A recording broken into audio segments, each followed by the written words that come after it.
In this video, I will discuss about direct method. So जैसा कि last video में मैंने आपको नॉर्मल मीन फार्मूला जो था, मीन फार्मूले से किस टाइप से क्वेश्चन करते हैं वो बताया था। तो डायरेक्ट मेथड जो है it's nothing, it is a normal mean formula. जो हम लोग ने नॉर्मल मीन फार्मूला पढ़ा था, उसी मेथड को, नॉर्मल मीन फार्मूला मेथड को ही हम क्या कहते हैं, डायरेक्ट मेथड भी कहते हैं। क्या कहते हैं? डायरेक्ट मेथड भी कहते हैं। अब डायरेक्ट मेथड इसे कहते हैं। तो देखिए, इस पे जो हम लोग ने नॉर्मल मीन फार्मूला पढ़ा था, उस पर एक क्वेश्चन हमारा रह गया था। उस क्वेश्चन को भी कर लेते हैं कि इस टाइप का क्वेश्चन अगर एग्ज़ाम में आ जाएगा तो कैसे करेंगे। हम लोग ने कल जो मेथड पढ़ा था, ये क्वेश्चन पूरा सेम उसी मेथड पर है, बट थोड़ा सा डिफरेंस क्या है कि यहाँ वहाँ पर हमें डायरेक्टली ऑब्जर्वेशंस गिवन थे, यहाँ पर हमें ऑब्जर्वेशंस तो गिवन है, बट वो आपका जो गिवन है वो इंटरवल के फॉर्म में गिवन है। तो इंटरवल को हमें सॉल्व करना आना चाहिए, बस इंटरवल समझना है आपको। प्रॉब्लम को सॉल्व करूँगा, उससे आप क्लियर कर दूँगा कि इंटरवल से रिलेटेड अगर क्वेश्चंस आते हैं तो उन्हें कैसे सॉल्व करते हैं।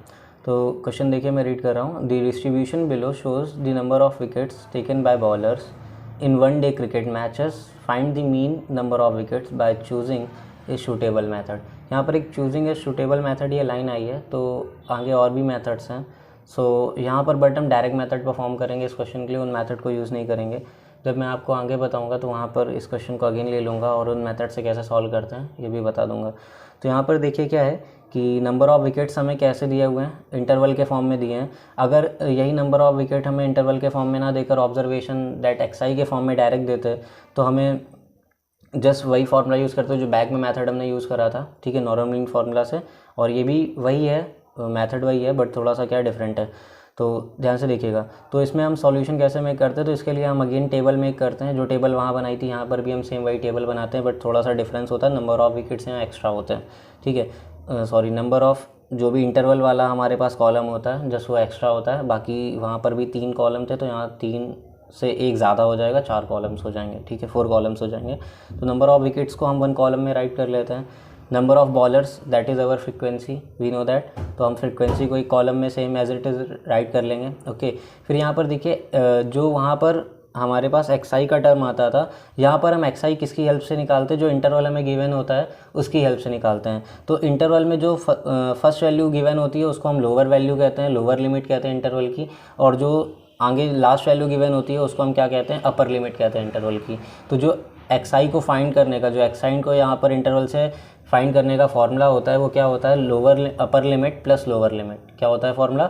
अपर limit UL that is upper limit plus L L that is lower limit divided by 2।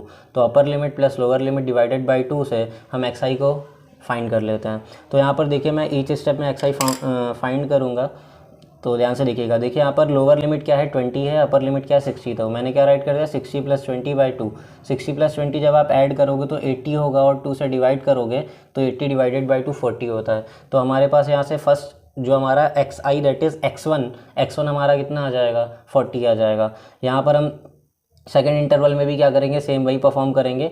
तो upper limit that is 100, lower limit is 60, we add both, तो 160 हो जाएगा। जब आप ऐड करोगे 2 से डिवाइड करोगे तो 160 में दैट इज़ 80, तो x2 इज़ 80। नेक्स्ट अगर हम देखेंगे तो 100 और आपका 150 है, लोअर लिमिट 100 है, अपर लिमिट 150 है। ऐड करेंगे इसे जब हम लोग, तो क्या होगा, 100 + 150। यहाँ पर थोड़ा सा मुझसे मिस्टेक हो गई, अपर लिमिट को पहले लिखना था, लोअर को बाद में, मैंने लोअर को पहले लिख दिया, तो आप उसको करेक्ट कर लेना। तो अपर लिमिट इज़ 150 प्लस 100 आपका लोअर लिमिट होगी। जब आप ऐड करोगे 250 होगा, 250 में 2 से डिवाइड करोगे तो 125 आ जाएगा आपके पास x3। सेम इसी तरीके से जब आप नेक्स्ट में मूव करोगे तो नेक्स्ट देखिए हमारे पास क्या होगा, दैट इज़ जब आप 250 में 150 ऐड करोगे तो ये आपके पास वैल्यू आ जाएगी 400। 400 में जब आप 2 से डिवाइड करोगे तो वैल्यू आ जाएगी 200। तो हमारे पास x4 200 आ जाएगा। सेम ऐसे जब आप यहाँ परफॉर्म करोगे तो ये आपके पास वैल्यू आएगी 600। 600 में जब आप 2 से डिवाइड करोगे तो 300 आपके पास x5 आ जाएगा। सेम इसी तरीके से जब आप यहाँ पर ऐड करोगे तो ये ऐड करने पर वैल्यू 800 आएगी। 450 + 350 को डिवाइड बाई 2 करोगे तो दैट इज़ वैल्यू आ जाएगी 400। तो आपके पास जो x6 आ गया दैट इज़ 400 आ गया। अब देखिए नेक्स्ट स्टेप हमारा वहाँ पर भी क्या होता था, fi × xi। अगर हमें fi पता है और xi पता है तो हम उनका प्रोडक्ट करते थे।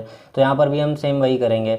fi हमारे पास कितना गिवन है, fi दैट इज़ f1 हमारे पास 7 है, और xi दैट इज़ x1 हमारे पास 40 है, रिस्पेक्टिव ऑब्जर्वेशन की रिस्पेक्टिव फ्रिक्वेंसी से मल्टीप्लाई करते थे, बताया था नेक्स्ट वीडियो में, सेम वही कर रहे हैं। तो 7 4 28 दैट इज़ 280 हो जाएगा।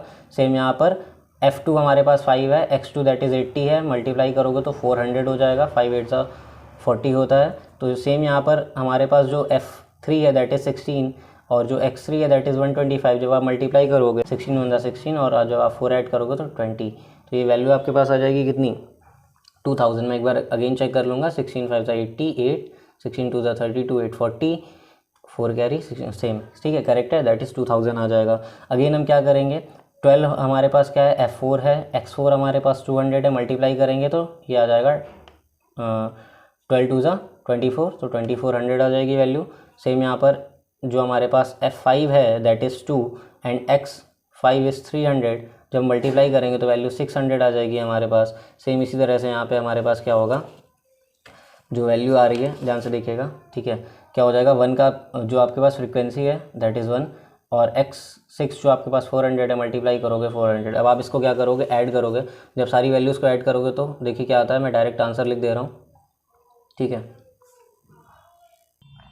सो जब आप क्या करोगे, FI XI जो भी जितनी भी वैल्यूज़ आपके पास आ गई, आप इसको जब ऐड करोगे तो आप देखोगे वैल्यू आ रही होगी आपकी 6080 आएगी। मैंने कैलकुलेटर से परफॉर्म किया है, ठीक है, आप ओन से करना। ओके, अब हम बात करते हैं कि हमें क्या फाइंड करना था, मीन फाइंड करना था, जो भी मीन हो नंबर ऑफ विकेट्स का वो फाइंड करना है। सो क्या हो जाएगा, मीन क्या आ जाएगा, that is now mean of number of wickets is equals to क्या होगा, कल मैंने आपको फॉर्मूला बताया था, मीन हम कैसे फाइंड करते थे, दैट इज़ एक्स बार हमारे पास फॉर्मूला होता था और वह वैल्यू किसके इक्वल होती थी, summation of FI into XI divided by summation of FI। ये फॉर्मूला हमने पढ़ा था। जैसे यहाँ पर आप क्या करोगे, वैल्यूज़ को पुट कर दोगे, क्या कर दोगे, वैल्यूज़ को पुट कर दोगे। अगर आप वैल्यूज़ यहाँ पुट करोगे तो summation of FI XI just अभी आपने फाइंड करा कितना, 6080 divided by summation of FI आपने ऑलरेडी ऐड कर लिया था, ठीक है, दैट इज़ 43। जब आप ये डिवीज़न परफॉर्म करोगे तो आपके पास देखोगे वैल्यू आ रही होगी 141.39, ठीक है, ये आपके पास क्या हो जाएगा, मीन ऑफ विकेट्स आ जाएगा और ये आपका क्या होगा, फाइनल आंसर होगा, क्या होगा, फाइनल आंसर होगा by direct method. Division perform करेंगे तो डिवीज़न परफॉर्म करने पर हमारे पास जो mean of number of wickets की वैल्यू आ जाएगी दैट इज़ 141.39 हो जाएगा। ओके, ये हमारा फाइनल आंसर हो जाएगा जो मीन हमें फाइंड करना था। तो अब हम कुछ होमवर्क प्रॉब्लम्स पर आते हैं, ठीक है, वो आप ट्राई करिएगा और जो आपका भी आंसर जो भी आंसर निकले वो आप कमेंट सेक्शन में कमेंट करके बताइएगा। और अगर कोई प्रॉब्लम हो आपको सॉल्यूशन में तो अभी आप पूछ सकते हो, और जो मैंने क्वेश्चन एक्सप्लेन किया है इसमें कोई डाउट हो या कोई प्रॉब्लम हो तो भी आप कमेंट सेक्शन में कमेंट करके पूछ सकते हो। होमवर्क प्रॉब्लम देखिए, क्वेश्चन कह रहा है find the mean of the below data. तो ये क्लास इंटरवल आपको दिया हुआ है, ठीक है, और नंबर ऑफ स्टूडेंट्स दिए हुए हैं, ठीक है, तो ये आपको डेटा गिवन है, इसका मीन आपको फाइंड करना है। मीन क्या होगा, जो भी क्लास में स्टूडेंट्स होंगे उनका मीन आएगा, ठीक है, तो यहाँ से आपका आंसर फाइंड करके बताइएगा। नेक्स्ट क्वेश्चन आपको क्या गिवन है, find the mean percentage of female teachers. तो ये एक्चुअली में क्वेश्चन बहुत लेंदी था, मैंने जस्ट शॉर्ट में जो फाइंड करना है और डेटा जो नीड थी मैंने वो राइट करा है। क्वेश्चन आपको मैं एक्सप्लेन कर दे रहा हूँ। एक्चुअली में क्या है कि जो प्राइमरी स्कूल्स होते हैं वहाँ पर जो भी फीमेल टीचर्स थी तो वहाँ पर वो टीच करती हैं, तो उनका जो परसेंटेज गिवन है कि स्टेट वाइज उनका परसेंटेज, मतलब कुछ स्टेट्स हैं जहाँ पर 15 से 25% टीचर है, फीमेल टीचर्स हैं, कहीं पे 25 से 35% है, तो वो नंबर ऑफ स्टेट्स क्या हैं उसके डाउन में राइट्स हैं या यूनियन टेरिटरीज़ हैं वो आपकी राइट हैं। तो उसके बेसिस पे जो मीन परसेंटेज होगा फीमेल टीचर्स का आपको वो फाइंड करना है। सो आप दोनों क्वेश्चंस को ट्राई करिएगा, आंसर कमेंट सेक्शन में करके बताइएगा। और अगर आपको वीडियो पसंद आया है और जो क्वेश्चन मैंने एक्सप्लेन किया है मेथड पसंद आया तो प्लीज़ वीडियो को लाइक, कमेंट और शेयर करो, और अगर चैनल पे नए हो तो सब्सक्राइब करो।